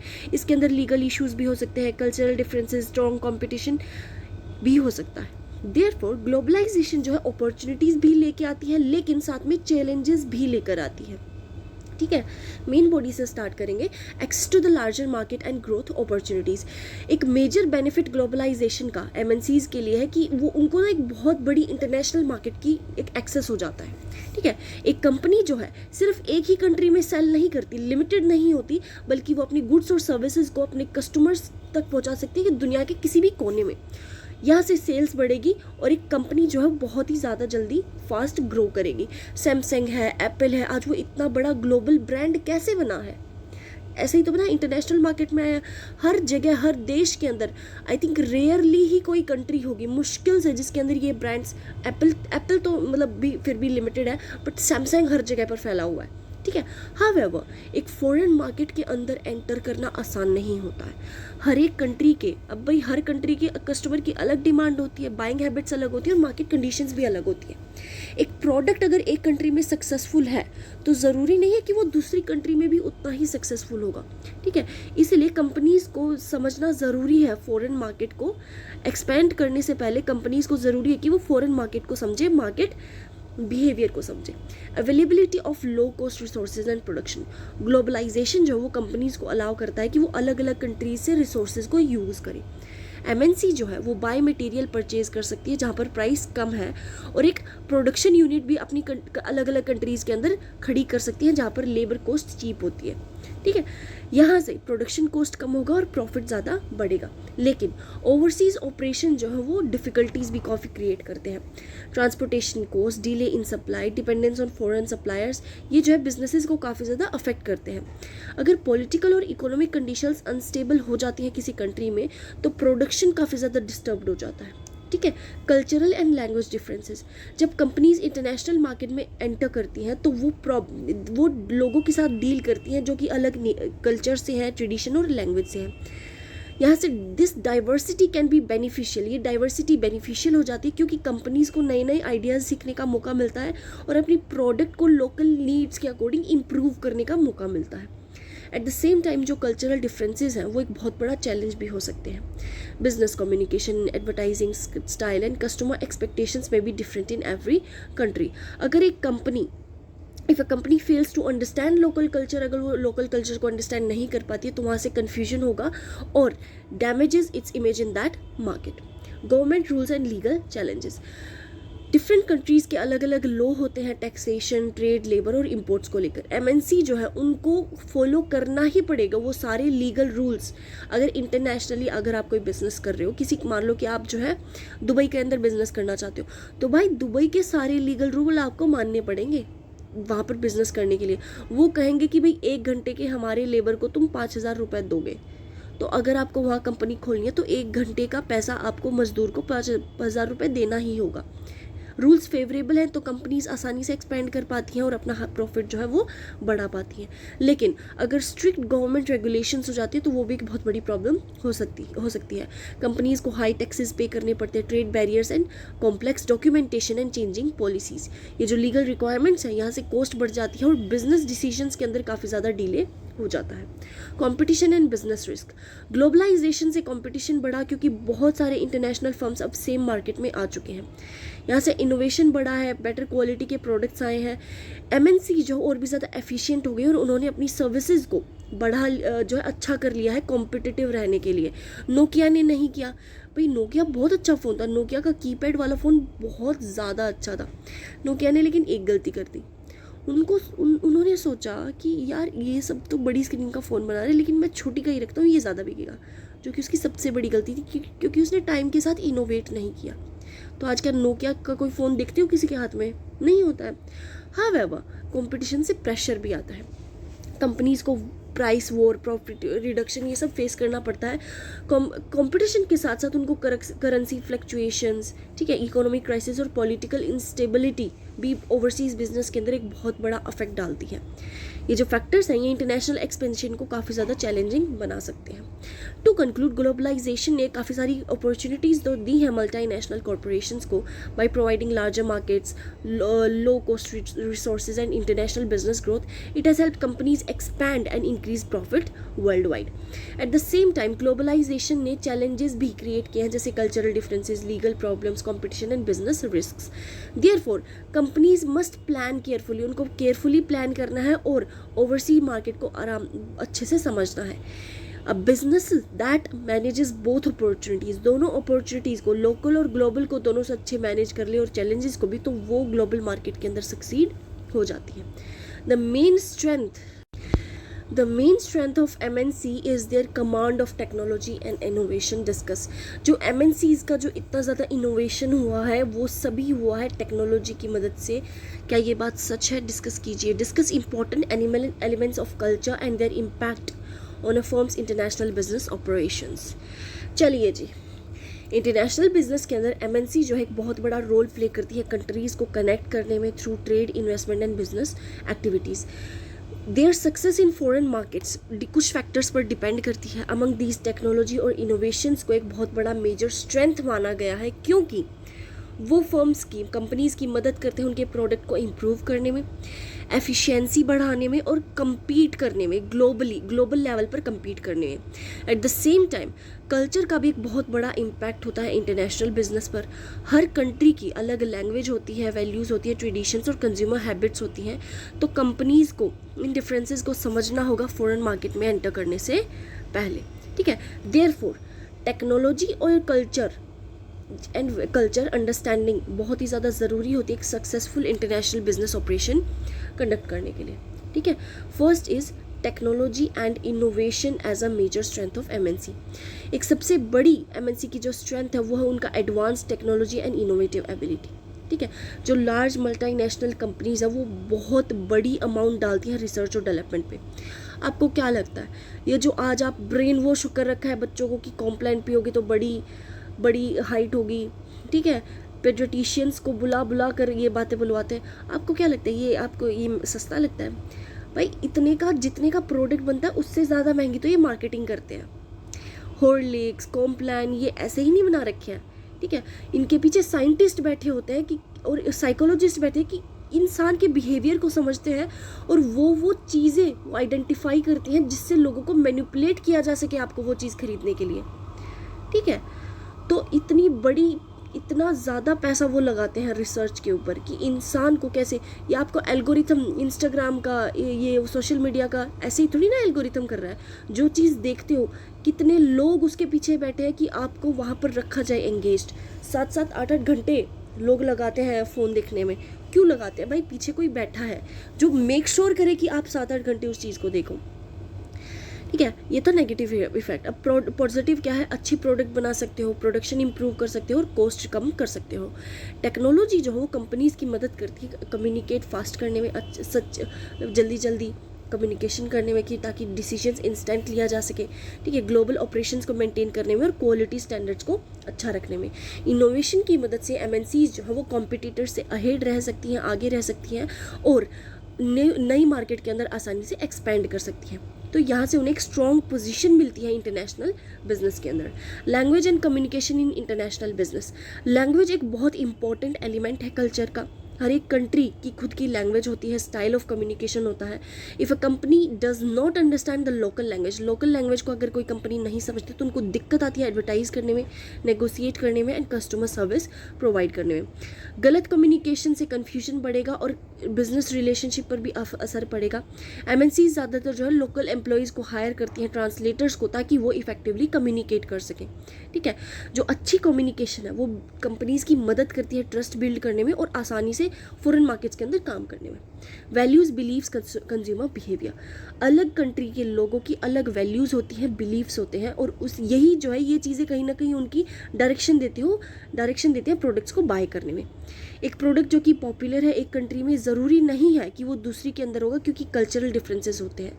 Food habits, clothing choices, religious beliefs and lifestyle जो है ये सब इन्फ्लुएंस करते हैं कंज्यूमर की डिमांड को, ठीक है। अपने यहाँ पर हम कितना अच्छे से पनीर की सब्ज़ी खाते हैं, पालक पनीर खाते हैं, आपको लगता है ये चीज़ें वहाँ पर चाइना में जाकर फेमस होगी, जहाँ पर कीड़े मकोड़े पता नहीं क्या क्या लोग खाते रहते हैं, क्रैब खाते रहते हैं, ऑक्टोपस तक खाते रहते हैं। आपको लगता है वहाँ पे लोगों को पनीर पसंद आएगा? नहीं, वहाँ पर वेजिटेरियन फूड बहुत ज़्यादा महंगा होता है और उसे कोई खाना भी प्रेफर नहीं करता, क्योंकि सारा दिन तो वो मीट मांस खाते रहते हैं, ठीक है। तो एमएनसीज जो है वो MNCs must study local preferences and sometimes modify products according to the market needs. Understanding customer behavior helps firms attract more buyers and avoid failures. Business customs and management practices. Business customs जो है वो एक बहुत बड़ा important role play करते हैं cultural factor के अंदर। Different countries follow different rules in meetings, negotiations and management. Her country का अलग अलग रूल होता है मीटिंग, नेगोशिएशन और मैनेजमेंट के अंदर। कुछ प्रेफर करती है क्विक डिसीजन लेना कि दिक्कत आ गई है चलो सॉल्व करते हैं अभी, वाइल कुछ जो है टाइम लेते हैं और फोकस करते हैं लॉन्ग टर्म रिलेशनशिप पर। वर्किंग आवर, लीडरशिप स्टाइल और एम्प्लॉय एक्सपेक्टेशंस जो है वो भी अलग अलग होती हैं अलग अलग देश के हिसाब से। अगर एक कंपनी कस्टम्स को इग्नोर कर देती है तो बिजनेस रिलेशनशिप कमज़ोर होंगे। Local business respecting local culture helps MNCs manage employees and build successful partnership, ठीक है। Competitive advantage through adaptation and innovation. जो सबसे सक्सेसफुल एमएनसीज होती हैं वो टेक्नोलॉजी को कल्चर के साथ कंबाइन करती हैं, कल्चरल अंडरस्टैंडिंग के साथ। टेक्नोलॉजी उनकी मदद करती है एफिशिएंसी को बढ़ाने में, इनोवेशन को बढ़ाने में।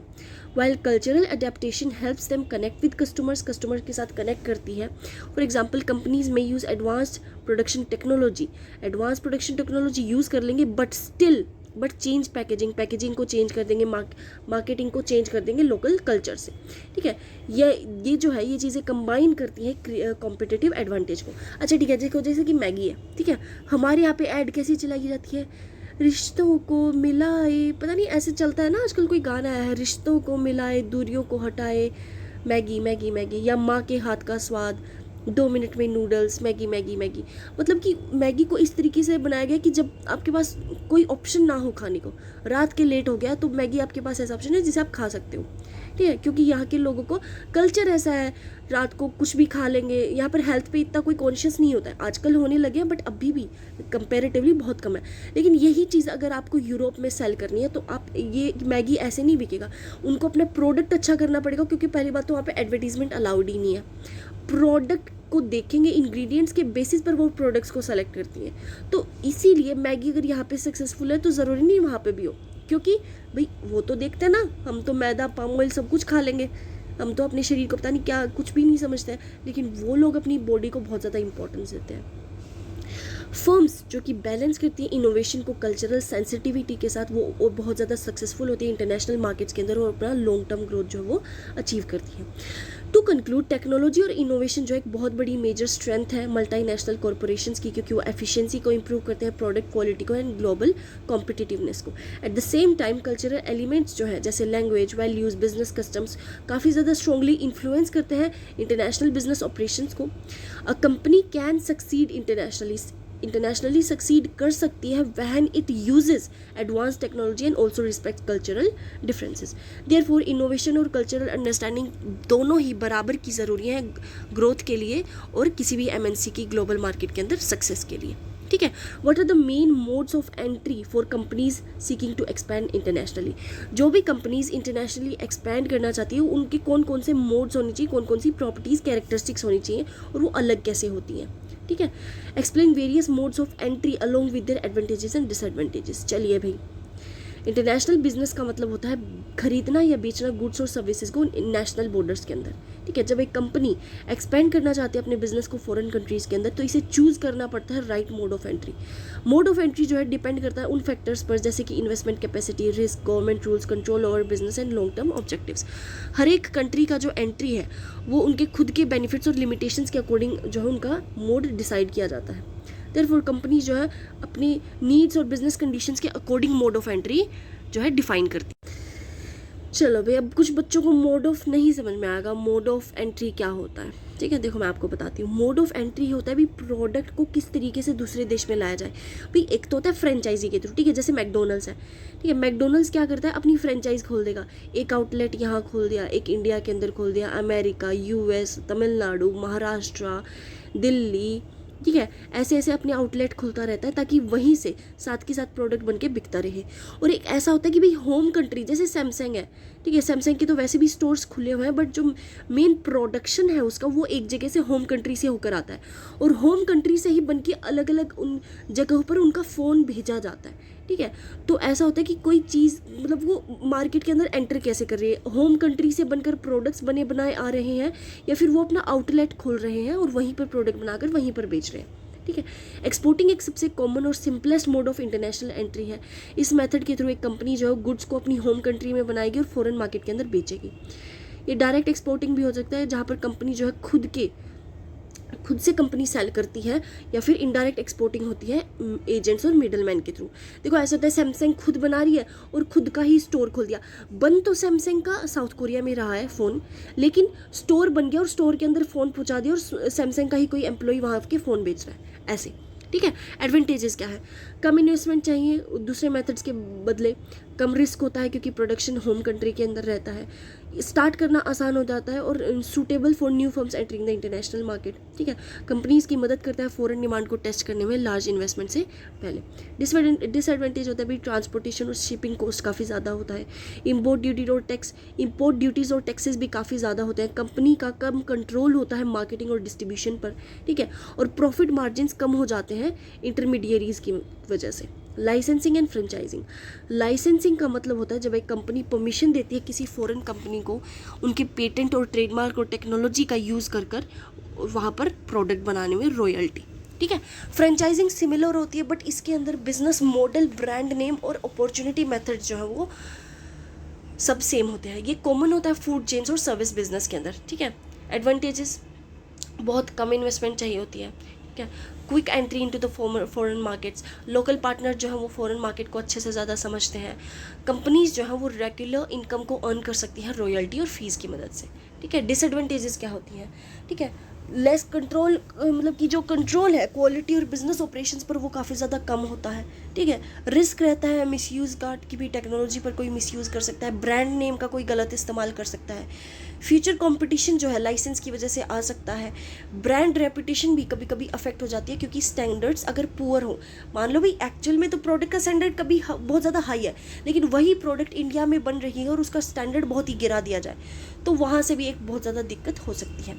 Joint venture and strategic alliance, joint venture जब होता है जब दो कंपनी अलग अलग कंट्रीज़ की मिलकर एक नया बिजनेस खोलती हैं और ओनरशिप को शेयर करती हैं इन्वेस्टमेंट, प्रॉफिट और रिस्क से।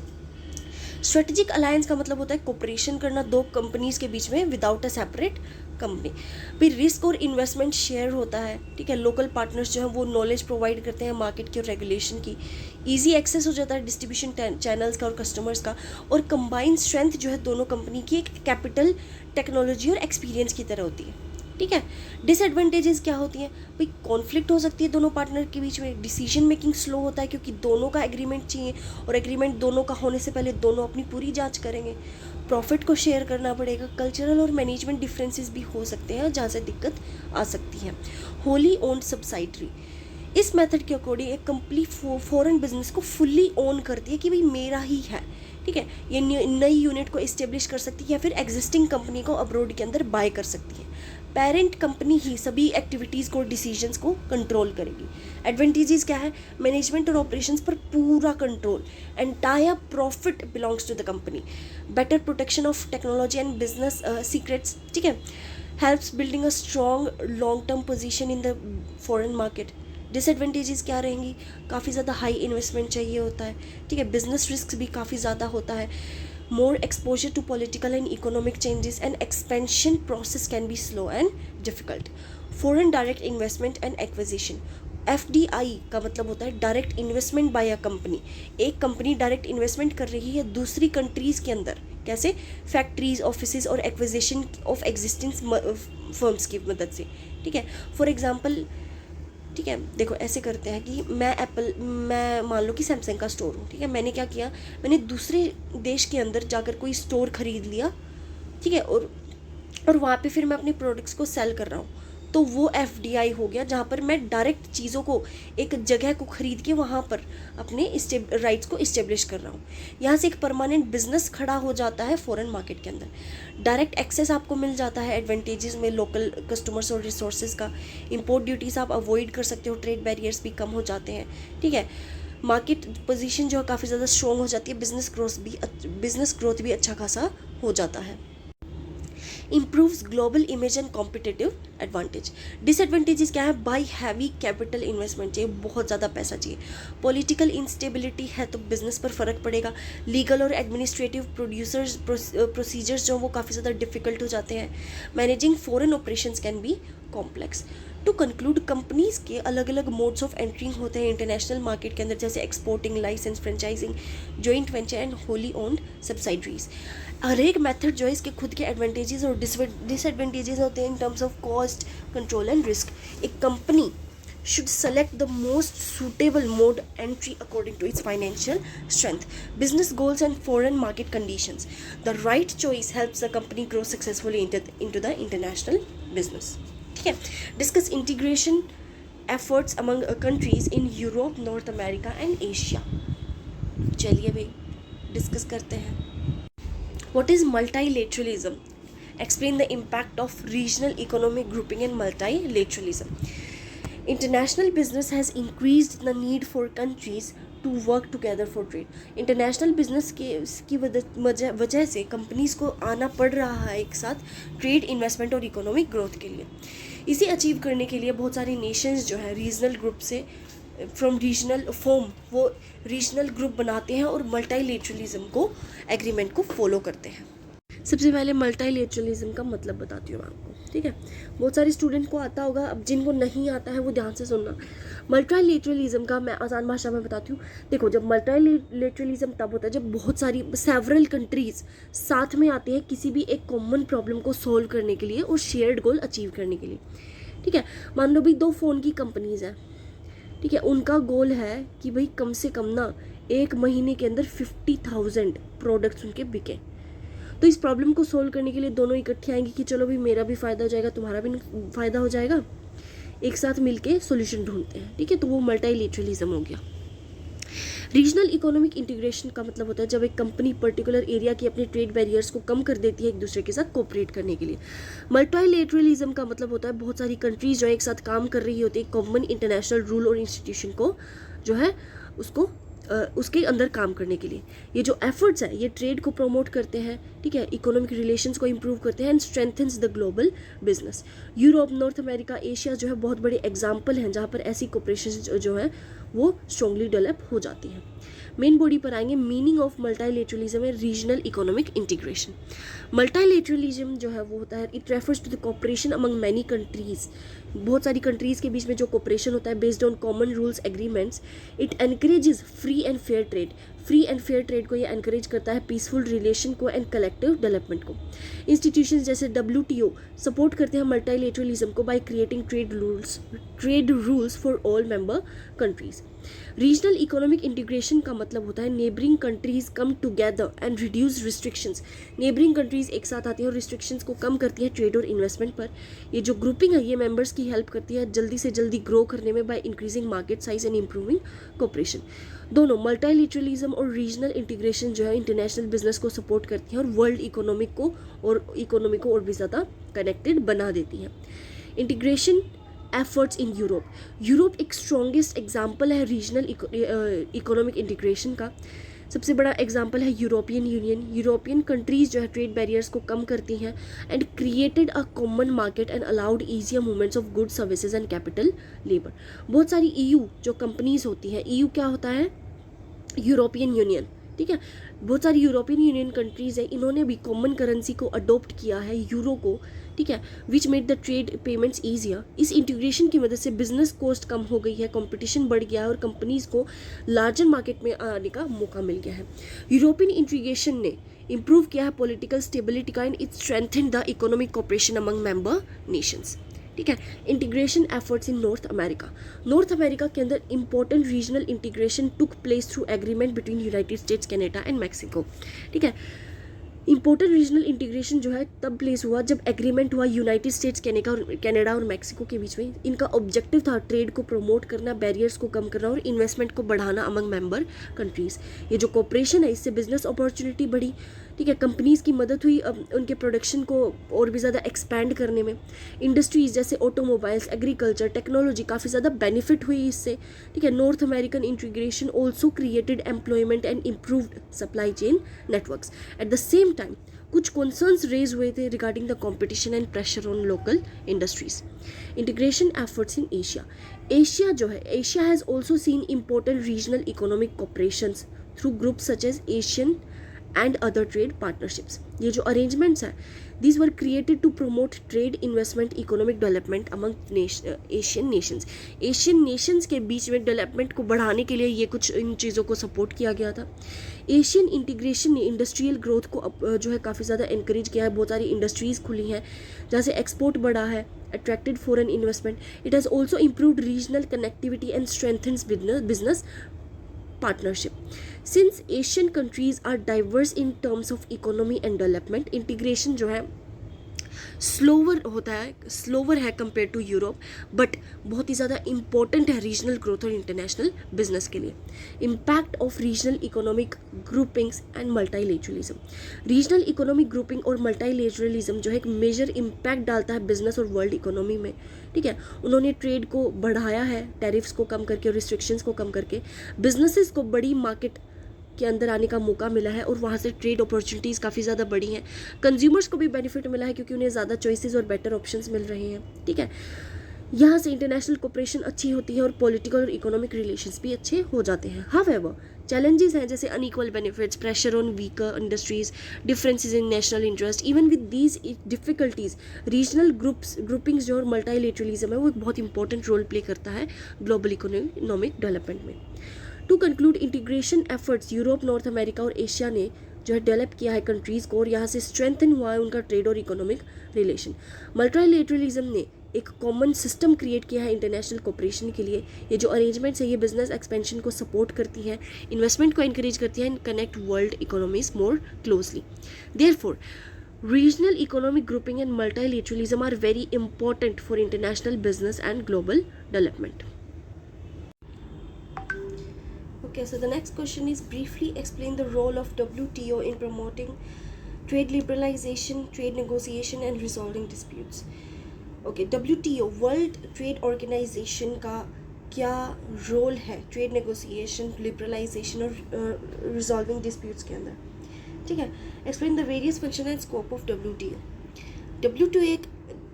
WTO एक इंटरनेशनल ऑर्गेनाइजेशन है जो कि रूल्स के साथ डील करती है जो कि नेशंस के बीच में होंगे। ठीक है, for example if there is a trade going on between America and Mexico, then the trade rules will be decided by WTO. ठीक है, it was established on 1st January 1995 and replaced GATT, General Agreement on Tariffs and Trade. The main aim of WTO is to make international trade, इसका काम होता है international trade को smooth, fair, ठीक है, और फ्री बनाना मेंबर कंट्रीज़ के बीच में। It provides a common platform, ये कॉमन प्लेटफॉर्म प्रोवाइड करता है जहाँ पर कंट्रीज़ जो है ट्रेड मैटर्स को डिस्कस कर सकती हैं, डिस्प्यूट्स को सॉल्व कर सकती हैं और एक साथ इकोनॉमिक ग्रोथ के लिए काम कर सकती हैं।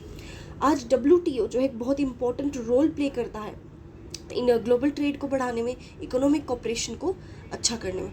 ठीक है, मेन रोल पर आते हैं the role of WTO in trade liberalisation. Trade liberalisation का मतलब होता है बैरियर्स को कम करना, जैसे टैरिफ्स, कोड्स, ठीक है, Kota's and restrictions on important exports. WTO encourage करता है मेंबर कंट्रीज़ को बैरियर्स कम करने में ताकि गुड्स और सर्विसेज जो है फ्रीली बॉर्डर्स के बीच में एक्सचेंज हो सके। फ्री ट्रेड को प्रमोट करने से WTO अपॉर्चुनिटीज़ क्रिएट करता है बिजनेसेस को कि वो अपने प्रोडक्ट्स को इंटरनेशनल मार्केट के अंदर सेल कर सके। कंज्यूमर्स का भी बेनिफिट होता है क्योंकि उन्हें चॉइसेस और बेटर प्राइसेस मिलते हैं। WTO ट्रांसपेरेंसी को सपोर्ट करता है ट्रेड पॉलिसीज़ के अंदर, तो कंट्रीज़ को कहता है कि भी आप कॉमन ट्रेड रूल्स को आपको फॉलो करना होगा। यहाँ से ट्रस्ट बढ़ता है नेशंस के बीच में एंड ग्लोबल एक जो ग्रोथ होती है वर्ल्ड ट्रेड की।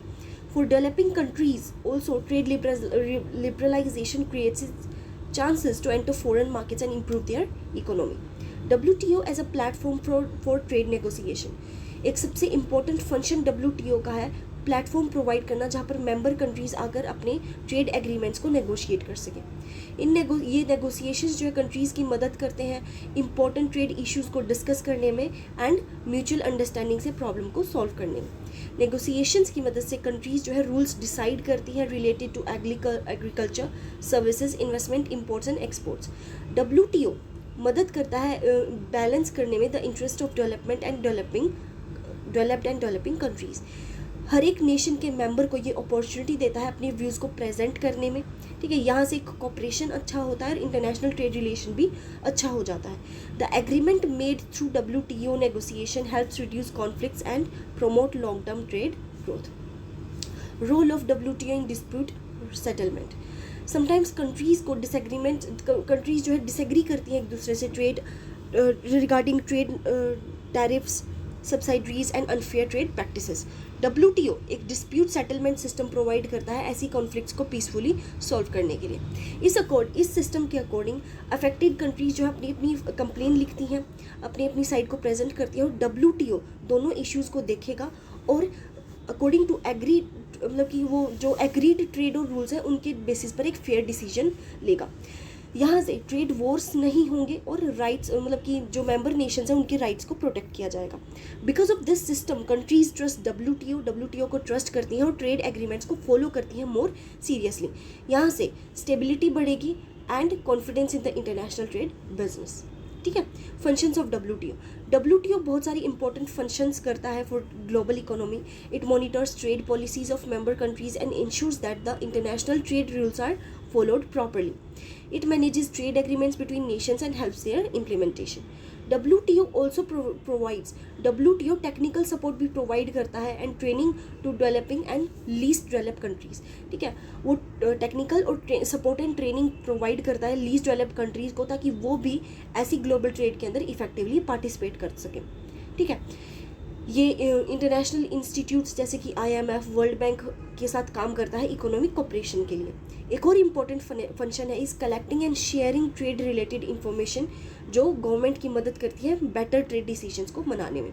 Scope and importance of WTO, scope of WTO बहुत ज़्यादा वाइड होती है क्योंकि it covers trade in goods, trades in services and intellectual property rights, ठीक है। ये मतलब it also deals with areas like agriculture, industrial products and foreign investment and e-commerce, ठीक है। WTO इंपॉर्टेंट है क्योंकि ये इक्वल ट्रेड अपॉर्चुनिटीज़ को प्रमोट करता है और एक predictable international business environment create करता है जहाँ से सबका फ़ायदा हो सके, बड़ी हो छोटी हो सभी कंपनीज़ की ये मदद करता है ग्लोबल ट्रेड के अंदर। By encouraging cooperation and reducing restrictions, WTO economic development को सपोर्ट करता है, एम्प्लॉयमेंट को and better use of global resources. Its wide scope makes it one of the most important institution in international businesses. To conclude, WTO एक बहुत बड़ा major role play करता है international trading system के अंदर। ये ट्रेड लिबरलाइजेशन को promote करता है, provides a platform for negotiation and helps resolve trade disputes peacefully, जो भी लड़ाइयाँ होती हैं उसको पीसफुली सॉल्व करने में मदद करता है। इसके साथ साथ it varies function and wide scope make global trade more organised and fair. WTO has become a most important institution for economic growth and international cooperation, and it continues to contribute to the development of world trade, ठीक है। Define balance of payments and explain current account, capital account and financial account। Current account, capital account और financial account क्या होता है, balance of payment क्या होता है और इसके कंपोनेंट्स क्या होता है। बैलेंस ऑफ पेमेंट BOP एक सिस्टमैटिक रिकॉर्ड है सभी इकोनॉमिक ट्रांजैक्शंस का, जो कि एक कंट्री और दूसरी कंट्रीज़ के बीच में होती हैं किसी भी पर्टिकुलर पीरियड में, यूजुअली एक साल, यानी कि एक साल के अंदर किस और किस कंट्रीज़ के बीच में कितना तो ट्रेड हुआ है, कितने पैसों का हुआ है, ठीक है। वो जो हम गिनते हैं ना कि चाइना और इंडिया का एक साल के अंदर मतलब कि 260 बिलियन डॉलर्स का ट्रेड हुआ है, ये पता कैसे चलता है भाई, सब कुछ रिकॉर्ड किया जाता है, ठीक है। इसके अंदर payments, receipts, trade, services, investment, transfer of money, सब की रिसीट कलेक्ट की जाती है। ये कंट्री को समझने में मदद करता है कि कितनी फॉरेन एक्सचेंज आ रहा है और जा रहा है। बैलेंस ऑफ पेमेंट बहुत ही ज़्यादा ज़रूरी है हर कंट्री के लिए, क्योंकि ये कंट्री की इकोनॉमिक पोजीशन को रिप्रेजेंट करता है इंटरनेशनल मार्केट के अंदर। ये it also helps the government in making policies related to trade, investment and foreign exchange, ठीक है। Meaning and features of BOP जितने भी ट्रांजेक्शन हैं उन सबको रिकॉर्ड करता है रेजिडेंट ऑफ एक कंट्री से लेके फॉरेन कंट्रीज़ के बीच में। इसके अंदर import, export, services, goods, movement of capital, financial investment सब आता है। इंपॉर्टेंट फीचर्स क्या है BOP के, it is prepared for fixed period, usually 1 year, ठीक है। इसके अंदर जितने भी इंटरनेशनल रिसीट्स और पेमेंट है वो सब रिकॉर्ड किए जाते हैं। इसके अंदर visible items like goods and invisible items like services, इन सबको इंक्लूड किया जाता है।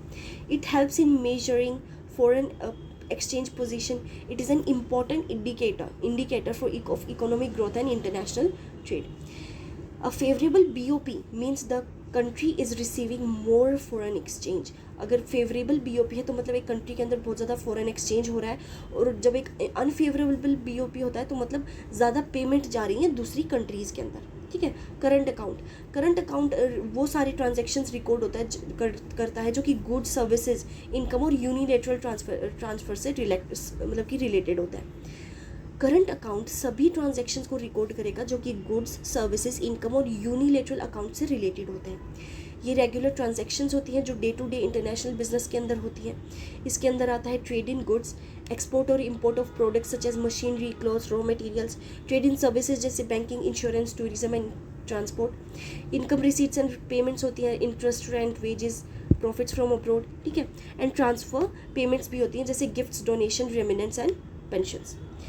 If exports and foreign receipts are more than import, अगर एक्सपोर्ट ज़्यादा है इम्पोर्ट से तो ये करंट अकाउंट सरप्लस होता है, लेकिन अगर इम्पोर्ट ज़्यादा है तो करंट अकाउंट डेफिसिट में चल रहा है, यानी कि डेब्ट में चल रहा है। कैपिटल अकाउंट वो सारे ट्रांजैक्शंस रिकॉर्ड करता है जो कि एक to transfer capital of and purchase of sale of non financial asset between countries. देखो कैपिटल अकाउंट वो सारी ट्रांजैक्शन रिकॉर्ड करेगा जो कि रिलेटेड है कैपिटल का ट्रांसफ़र एंड परचेज और sale of non financial assets between countries. Non financial assets की जो भी कंट्रीज हो रही है, जैसे कि कॉपीराइट हो गया, पेटेंट हो गया, ठीक है, ट्रेडमार्क्स हो गए, ये लॉन्ग टर्म मूवमेंट दिखाता है मनी और एसेट्स की। जैसे ओनरशिप दिखाना फिक्स एसेट की, डेप्ट forgiveness between countries, transfer of patents, trademarks and copyrights, ठीक है, परचेज और sale of land and other non produce asset abroad, ठीक है, capital grant received from foreign countries.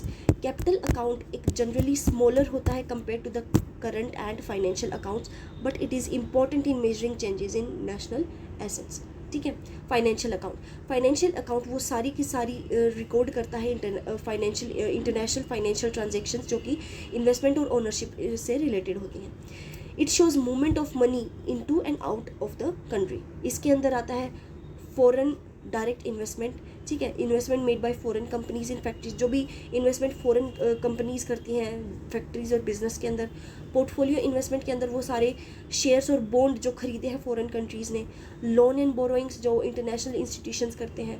Bank deposit और foreign currency reserves and investment by residents in the foreign countries.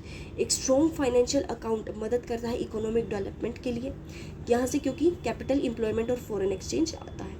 Importance of balance of payment. Balance of payment ज़रूरी है economy के अंदर बहुत सारी तरीक़ों से, क्योंकि ये फाइनेंशियल पोजीशन दिखाता है पूरे वर्ल्ड के अंदर भी आपकी कंट्री कहाँ स्टैंड कर रही है। गवर्नमेंट की मदद करता है इंपोर्ट एक्सपोर्ट पॉलिसीज़ को बनाने में, ठीक है। It attracts foreign investment by showing economic strength, ठीक है, and it helps identify deficit and surplus to and take corrective actions. Therefore, BOP is a useful tool because it is used for planning economic development and maintaining the international financial stability. Okay, so to conclude, we can say that balance of payment is a complete record of all economic transactions between a country, ठीक है। इसका major component होता है current account, capital account and financial account. ये जो accounts हैं ये trade को मेजर करने में मदद करते हैं, transfer of capital and financial investments with in other countries. A proper balance of payments helps a country maintain the economic balance, you can say that it controls the foreign exchange and strengthens its position in the international business, ठीक है। Therefore, BOP plays a very important role in the growth and stability of a national organization. Okay, so I think that's it for today, and that's it for today.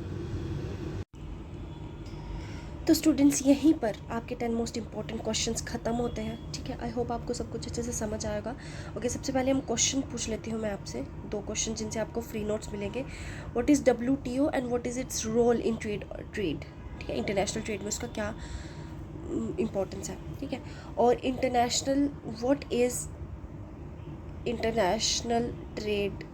International trade क्या होता है और what is it's important, इसकी importance क्या है किसी भी country के इकोनॉमिक डेवलपमेंट में, ठीक है। ये 2 क्वेश्चंस हैं।